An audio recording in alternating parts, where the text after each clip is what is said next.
स्थानिक स्वराज्य संस्थांच्या निवडणुकीचे पडघम रत्नागिरी जिल्ह्यात आता वाजू लागले। त्यातही सर्वाधिक चर्चा आहे ती महायुतीतील नेत्यांच्या वक्तव्याची। उद्योगमंत्री उदय सामंतांनी मित्रपक्ष भाजपला थेट इशाराच दिलाय।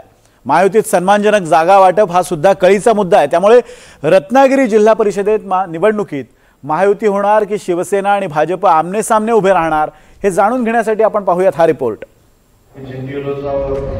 आमच्याकडे ही संस्था आहे, आमच्याकडे ती संस्था आहे आणि 33,000 शेतकऱ्यांपर्यंत पोहोचलेलो आहोत। काही म्हणतात आम्ही शाळांपासून 48,000 लोकांपर्यंत पोहोचलेलो आहोत। माझी आपल्याला विनंती आहे की आपल्याला महायुतीनंच निवडणूक लढवायची आहे, पण कोणाला कुमकुमी असेलच तर आपला धनुष्यबाण कसा चालतो हे देखील दाखवण्याची जबाबदारी। गेल्या आठवड्यात चिपळूणमध्ये झालेल्या शिवसेनेच्या बैठकीत पालकमंत्री उदय सामंत यांनी महायुतीतील मित्रपक्षांना आणि स्थानिक नेत्यांना हा इशारा दिलाय। त्यामुळे रत्नागिरी जिल्हा परिषद निवडणुकीच्या पार्श्वभूमीवर महायुतीत आलबेल नाही आहे असंच चित्र आहे। जिल्हा परिषद निवडणुकीचं वारं व्हायला आता सुरुवात झाली आहे। अशा वेळी रत्नागिरी जिल्हा परिषद निवडणुकीत महायुती होणार का याकडे सर्वांचं लक्ष लागलंय। रत्नागिरी जिल्हा परिषदेत एकूण 56 गट आहेत। यंदा जिल्हा परिषदेचं अध्यक्षपद ओबीसी महिला प्रवर्गासाठी राखीव आहे। रत्नागिरी जिल्हा परिषदेच्या आरक्षण सोडतीवर एक नजर टाकूयात। अनुसूचित जमाती महिला हरणे गट, अनुसूचित जाती महिला वाटद, अनुसूचित जाती हातखंबा, नागरिकांचा मागास प्रवर्ग म्हणजेच ओबीसी महिला पालगड, दाभोळ, भरणे, वीराचीवाडी, लोटे, आलोरे, शिरगाव आणि कोंडकारूळ।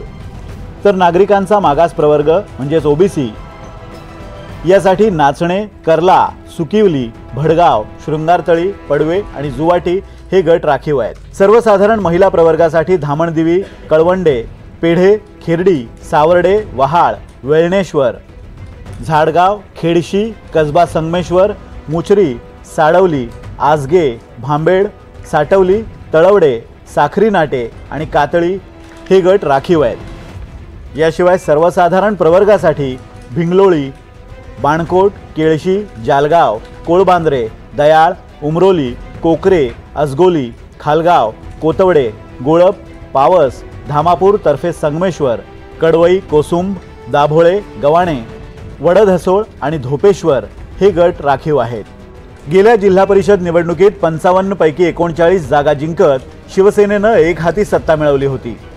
राष्ट्रवादी काँग्रेसला 15 जागा मिळाल्या होत्या, तर काँग्रेस एका जागेवर विजयी झाली होती। माजी जिल्हा परिषद सदस्यांपैकी बहुसंख्य सदस्य हे सध्या शिंदेंच्या शिवसेनेत आहेत। जिल्ह्यात शिंदेंचे 3 आमदार आहेत, राष्ट्रवादी काँग्रेसचा 1 तर उद्धव ठाकरे यांचा 1 आमदार आहे, तर भाजपचे नारायण राणे हे खासदार आहेत। त्यामुळे जिल्हा परिषदेत मागच्या वेळी एकही सदस्य नसलेल्या भाजपनंही यंदा जोर लावलाय। अलीकडे काही मोठे पक्षप्रवेशही झाल्यामुळे महायुतीत सन्मानजनक जागांसाठी राष्ट्रवादी काँग्रेस आणि भाजप आग्रही आहे। राष्ट्रवादी काँग्रेसचे आमदार शेखर निकम यांनी महायुती म्हणूनच निवडणूक लढू असं सांगितलंय। आपल्या सगळ्यांना माहिती आहे की या राज्याचं नेतृत्व देवेंद्र फडणवीस साहेब, आदरणीय शिंदे साहेब, आदरणीय अजितदादा यांच्या माध्यमातून महायुतीच्या सरकारच्या माध्यमातून हे सरकार चाललेलं आणि म्हणून आम्ही सगळेच जण या जिल्ह्याचे पालकमंत्री असतील, उदयजी सामंत असतील, त्याचबरोबर आमचे रवींद्र चव्हाण साहेब असतील आणि आदरणीय तटकरी साहेब असतील, या सगळ्यांच्या माध्यमातून जेवढ्या शक्य तेवढे प्रयत्न करून महायुती म्हणूनच समोर जाण्याचा आमचा सगळ्यांचा निर्णय आहे। दुसरीकडे महायुती म्हणून लढण्याची आमची इच्छा आहे, पण मित्र पक्षांचे स्थानिक नेते ज्या पद्धतीनं शिवसेना कार्यकर्त्यांचं खच्चीकरण करतायत त्यामुळे आपल्याला नाईलाजानं बोलावं लागल्याचं उदय सामंतांनी म्हटलंय की देवेंद्रजींचा आम्ही आदर करतो। देवेंद्रजींना मुख्यमंत्री म्हणून, महायुतीतले आम्ही मंत्री म्हणून कुठेही त्रास होऊ नये याची आम्ही दक्षता घेतो। स्वतः मी एकनाथ शिंदे साहेबांच्या नेतृत्वाखाली काम करतो, त्याच्यामुळे माझ्या एखाद्या स्टेटमेंटमुळं किंवा माझ्या एखाद्या वागण्यामुळं संघटनेतल्या एकनाथ शिंदे साहेबांना त्रास होऊ नये ही मी दक्षता घेतो। परंतु शांत आहोत त्याचा अर्थ हतबल देखील नाही होत ना।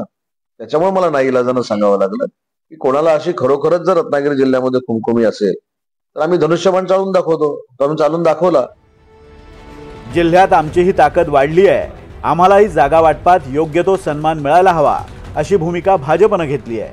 जिल्ह्यामध्ये विचार केला तर जिल्ह्यामध्ये भारतीय जनता पार्टीची ताकद पहिल्यापेक्षा चांगल्या पद्धतीनं वाढलेली आहे हे तुम्हा सर्वांना माहिती आहे. आणि युतीमध्ये जर जिल्हा परिषद पंचायत समिती जर लढवायची असेल तर सन्मानपूर्वक आम्हाला वाटा त्याच्यामध्ये मिळाला पाहिजे. कारण कार्यकर्त्यांची पण अपेक्षा आहे की इथली खासदारकी असेल आमदारकी असेल यात सर्व इलेक्शन ह्या युतीमध्ये लढलो तर ही इलेक्शन किंवा ह्या आता येणाऱ्या इलेक्शन असतील ह्या युतीमध्ये होव्यात, परंतु वाटा सन्मानजनक हवा, उमेदवारी चांगल्या पद्धतीने मिळावी, आमच्याही जिल्हा परिषदमध्ये आमचे उमेदवार निवडून जावे भारतीय जनता पार्टीची, अशी सर्व पक्षाची जशी माझी आहे तशी प्रत्येक कार्यकर्त्यांची अपेक्षा आहे. तिकडे महाविकास आघाडीनं मात्र काहीशी सावध भूमिका घेतली आहे. महाविकास आघाडी म्हणूनच निवडणुकीला सामोरं जाणार. उद्धव ठाकरे आणि आदित्य ठाकरे जो निर्णय घेतील तो आम्हाला मान्य असेल, असं माजी आमदार बाळ माने यांनी म्हटलंय. आहे की महाविकास आघाडी हा निर्णय राज्यस्तरावरचा आहे किंवा राष्ट्रीय स्तरावरचा आहे. आदरणीय उद्धवजी जो काही निर्णय घेतील, आदिसाहेब निर्णय घेतील, तो आम्हा सगळ्यांना बांधील असणार आहे. महायुतीतील कुरघोडीचं राजकारण आणि महाविकास आघाडीतील घटक पक्षांची संदिग्धता यामुळे जिल्हा परिषद निवडणुकीत सर्वच राजकीय पक्ष महायुती आणि महाविकास आघाडी म्हणूनच निवडणूक लढवणार की मग एकला चालोरेचा नारा देणार हे येत्या काही दिवसातच स्पष्ट होईल. राकेश गोडेकर, NDTV मराठी, रत्नागिरी.